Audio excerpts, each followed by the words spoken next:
Good morning, afternoon, or evening. You may delete as appropriate. My name is Chad Landman. Welcome back to Ministry Bits. Today we're going to be looking at a research tool, research app that every time I mention it to somebody, they have never heard of it. They have no idea what I'm talking about.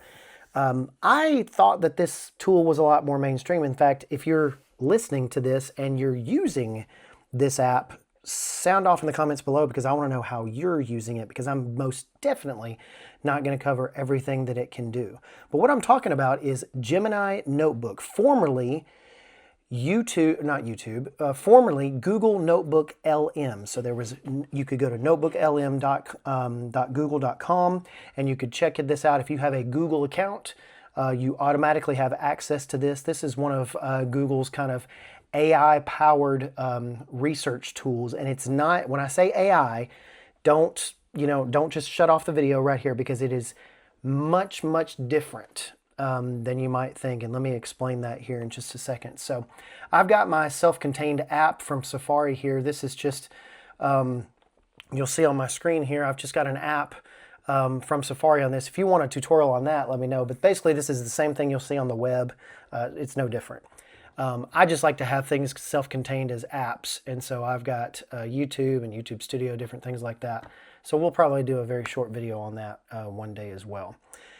But this works obviously across platforms. If you have an internet browser, it works on the iPad, works on the Mac, works on Windows, works on Linux if you're that kind of person. Would love to know if you're working on Linux. Sound off and tell me if you're doing that. However, Gemini Notebook, formerly Notebook LM, is one of those research tools that is incredibly powerful to use because it does not rely on a learning model, an LLM like Claude or Perplexity or ChatGPT would be pulling from everything. What it does is that it takes only the sources that you give it and creates basically a custom GPT for every notebook that you have. Let me show you how this works. So I'm going to do this like real time and show you. So I'm on Job chapter 1, and I've already done my intro for the book of Job. I started teaching last week, and I've already done my intro for the book of Job. But what I want to do is I want to go in here and create kind of a notebook for this as a research assistant to just kind of start putting together my lesson for Wednesday night. And so I've got a couple of different things. So when I go back here and review, I put an Old Testament timeline here of something that I found in Logos. So here's what you do. Let me go ahead and create a new one. So I'm going to go ahead and create a new notebook. This is Let's Get Started with Your Notebook. And you'll see all this stuff out here. Don't let any of this intimidate you. There's nothing here to ask a question on. So you will get no response, basically. Now, if you tell Notebook LM, go out to the internet and research something for me, then it will do that. However, it's only going to take the sources. So look at the sources here. You can add whatever source that you want. You can copy in text, which is what I usually do most of the time. And so you can upload files. You can drop a PDF, images, docs, audio. You can actually pull links from YouTube videos as well. And what it's going to do is it's going to take these few sources, or however many sources you want. I think you're limited to like, I don't know what the limit is, but you'll probably never hit it. But I usually try to pick about 3 to 5 sources whenever I'm doing something, but I know that those sources are trusted, okay? So let me go here and show you. I'm going to find something. I'm going to find a YouTube video that I know that I can trust, okay? So let's go to our browser and go to YouTube. And man, there's so many. That's one of the great things about YouTube, and there's so many churches streaming right now. It is so much wonderful. So I'm going to do like literally Job 1, because that's what I'm doing. Church of Christ. And that's usually kind of I just want to make sure that I can find books of Job. So here's Cary Church of Christ. I think I've been there, but it's going to give you a bunch of suggestions. So let's do Cary, the book of Job, Job 1, this is an introduction, so this will be good for my Job class. So I'm going to go ahead and take this link right here. I'm going to copy that link. I'm going to put it in my list of sources. I'm going to paste any link right here, and you can paste website, YouTube URLs, all sorts of different stuff. And you can do the web research inside of Google Notebook LM if you want to, but I tend to kind of keep those separate for some reason. And then I'm going to go to like Job, the Bible Project. Okay. So I've got this right here, complete animated overview, 6.4 million views. Bible Project has amazing stuff. I know you probably already know that as well. So I'm going to grab the link for this. I'm going to paste it right here. So I've got 2 YouTube links, okay? And let's go to Christian Courier. And I'm not scraping these things. I'm not going to use this to create my lesson. I'm going to write my lesson. Let's make sure that that's the case, but I'm going to write my lesson for this. But this is a phenomenal research assistant, and when I get all this done here, I'll show you how you can make all sorts of cool stuff from this that will assist you in your study and things like that. Now you can duplicate a lot of this stuff inside of Logos, but I've just found that Notebook LM, Gemini Notebook actually does this really well. So if I search on Christian Courier, I always want to say Courier for some reason, but Christian Courier, you've got a lot of different stuff on Job. You've heard of the patience of Job, Mrs. Job, penetrating questions from the book of Job. This will be good, okay? It's by Wayne Jackson.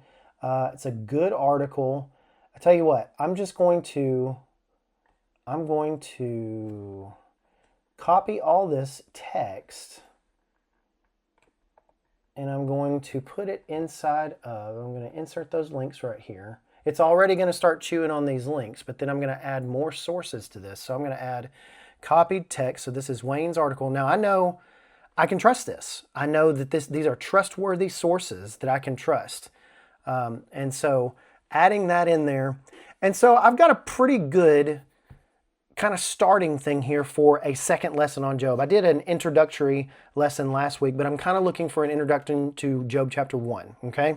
And so this is kind of kick off the reading, kick off the class itself. So I can ask all sorts of different things. Now it gives you this summary, the mystery of justice and the sovereignty of suffering. It's going to give you this little summary right here. Again, I wouldn't necessarily copy this and paste this into a lesson. Don't do that. You need to write your lessons in your voice. You need to let the Holy Spirit work that way, okay? However, this gives a good summary of these kind of 3 sources over here. And I can add all sorts of different stuff, but I'm just doing this as an exercise for you. I can ask it questions. This is my custom GPT now, just on these 3 sources. It has already analyzed the video. It's already gotten a transcript of those videos. It's already looked at the questions that were asked in those videos. It's already got the script and, the text for the article. It's read that. It's analyzed that.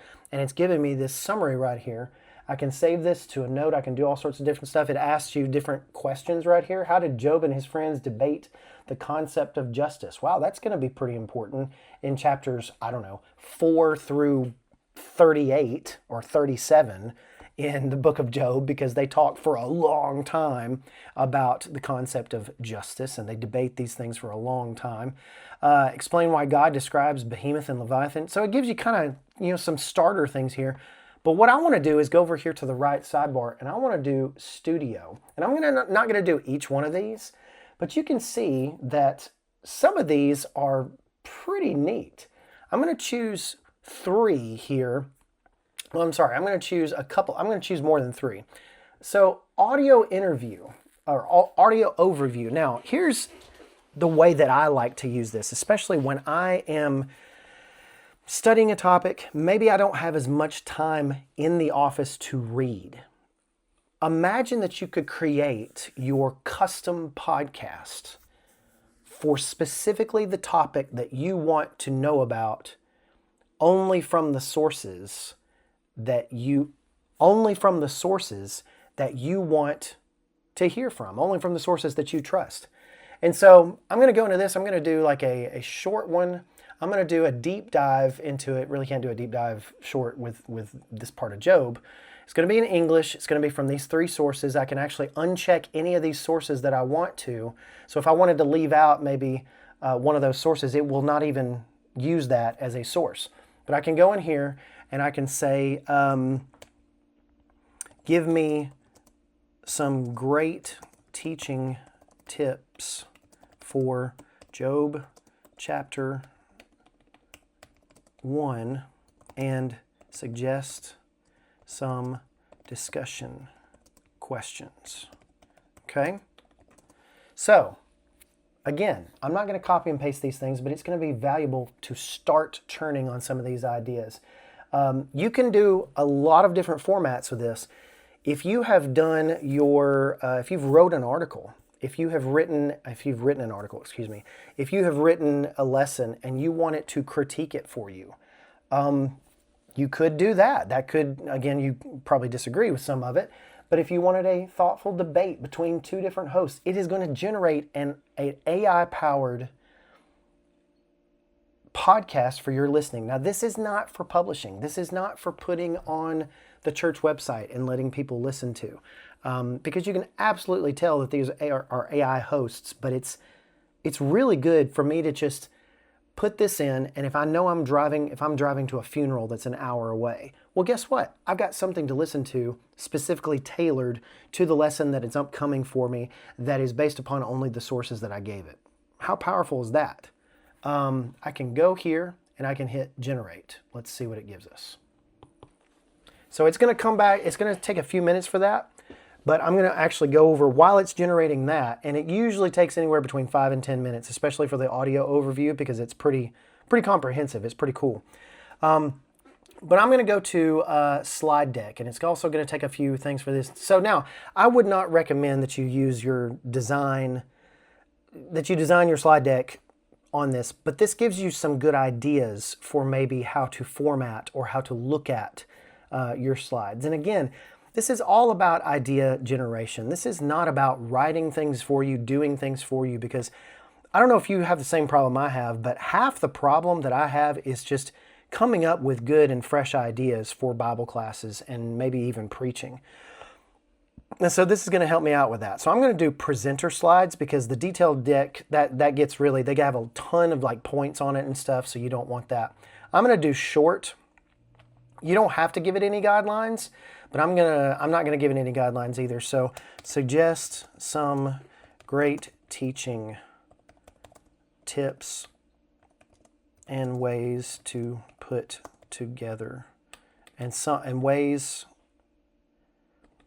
and examples of slides I can present.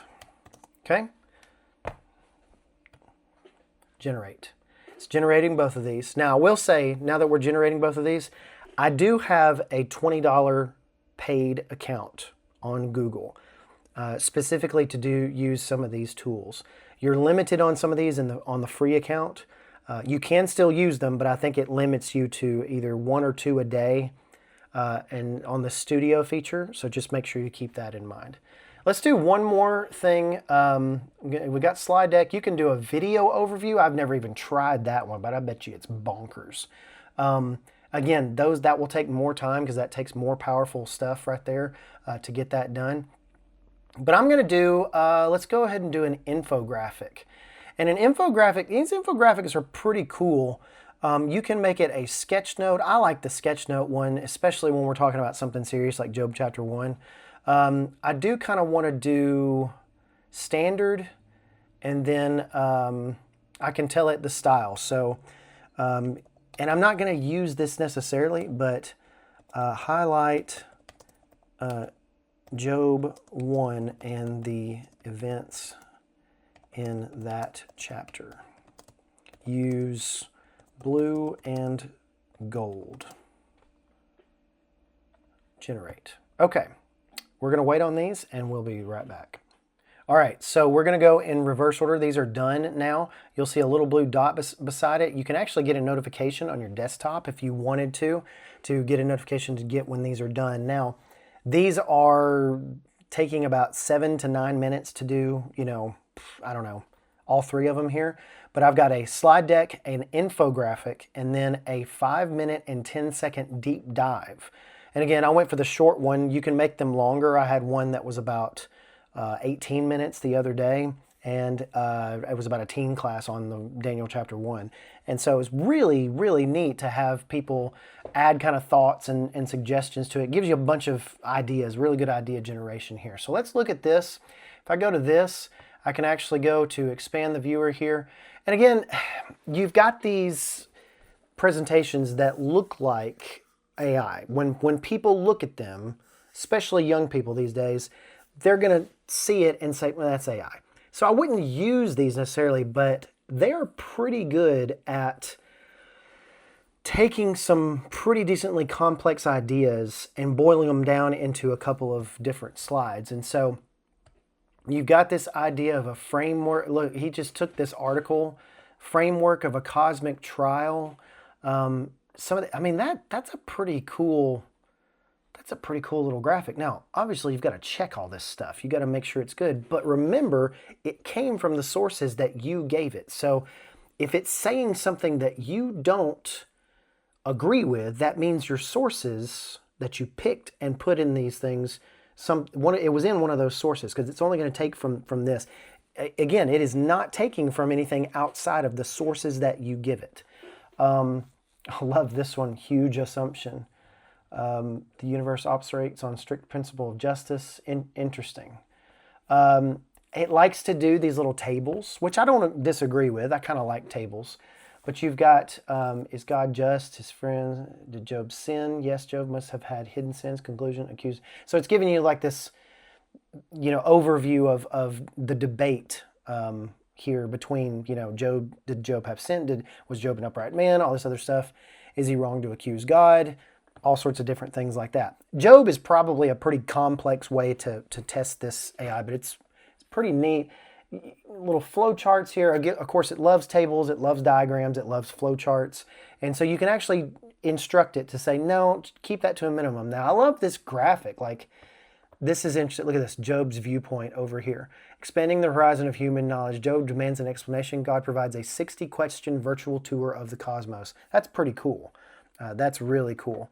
I don't know why it's given these educators masterclass panels. That must be somewhere in some of the other lessons here, but look at that. That's just, I started using this as kind of an idea generation thing about 8 months ago, and I've been consistently impressed with the stuff that it comes up with and how much less it's looking like AI. Now, granted, you can still tell it's AI. Okay, I get that. But looking at this, pretty neat. Now, there's a revise button up here. You can tell it, don't generate any of these photos. Don't put any photos in it, just text.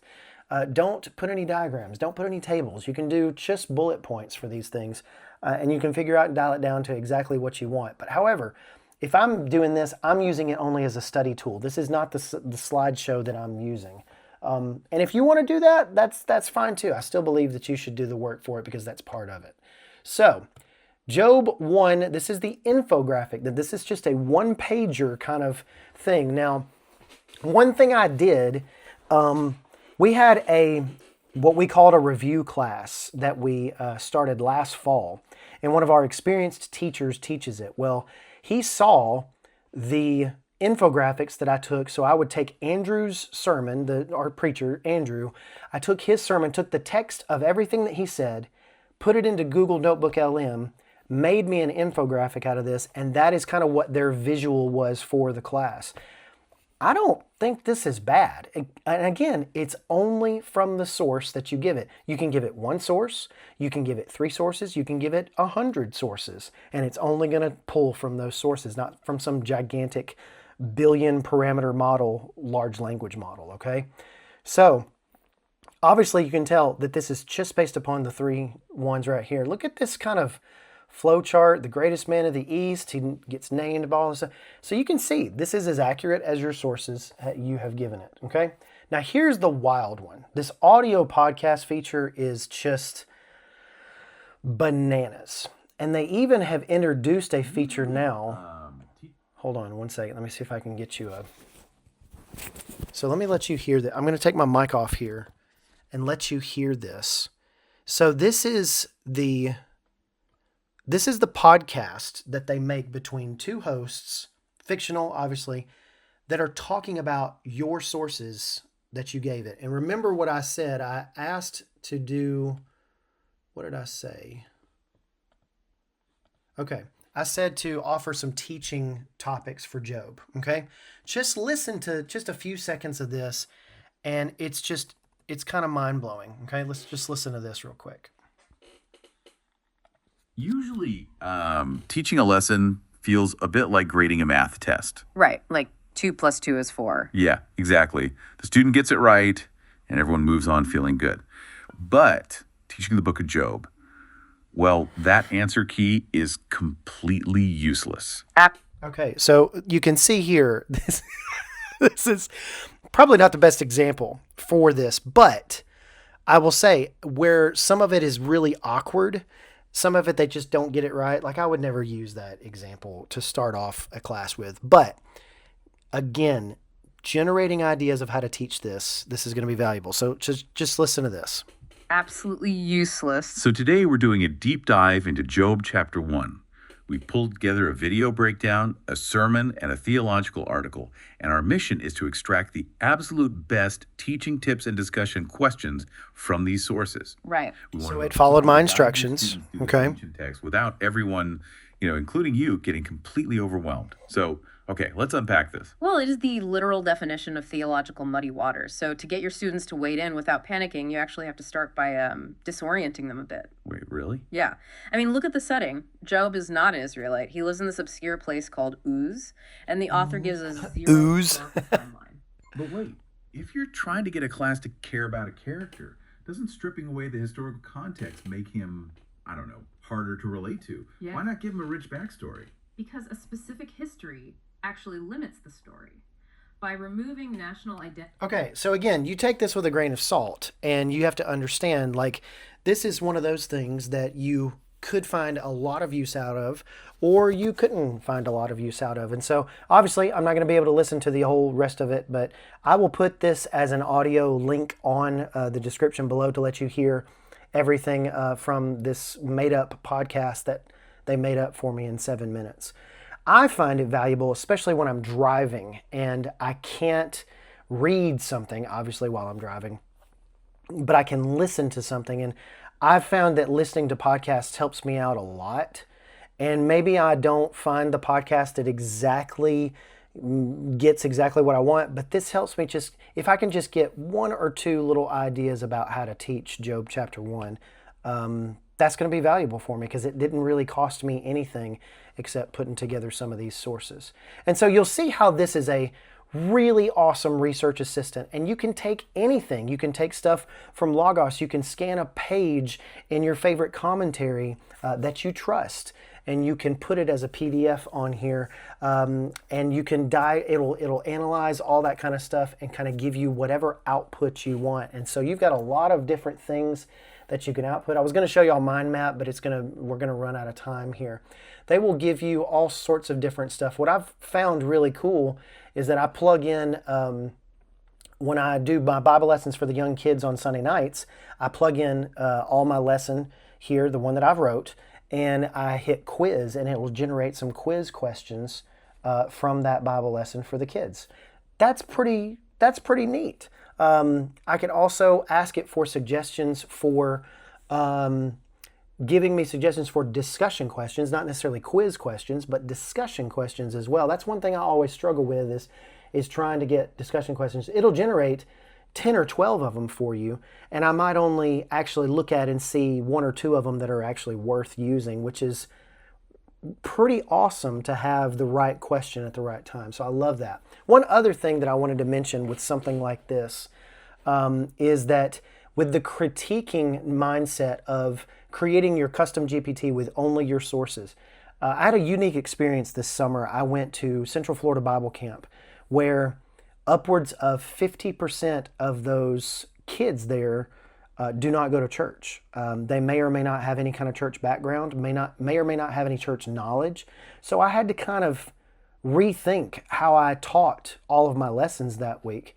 And so I ran every lesson through Google Notebook LM, and I just asked it a series of questions after that. I said, hey, how would a teenager who is not part of the church, who does not claim a religion, who does not know what this topic is, what questions would they ask? And it gave me some pretty decent ideas. And so that's a pretty good way of like really building up and going the kind of that what I consider the extra mile here, making your work, making your writing stand out even further. I do not recommend that you use this AI to craft sermons for you or craft Bible classes for you and then copy and paste them and use them verbatim. I think that is wrong. Now, you can talk about that in the comments if you'd want to, but I think that you have to do the work to the study, but this is a good study aid and a research assistant. It's as if somebody comes in to my office before I'm getting ready to start Job chapter 1 and opens up all the pertinent scriptures, all the pertinent commentaries, lays them out on my desk, highlights them, makes sure that I pointed to exactly what I need to know. It's a very, very good research assistant. Let me know what you think. If you've heard of Google Notebook LM or Gemini Notebook, it goes by Gemini Notebook right now. And I want to thank you for being part of the podcast today, part of the show. Is this a podcast? We don't know.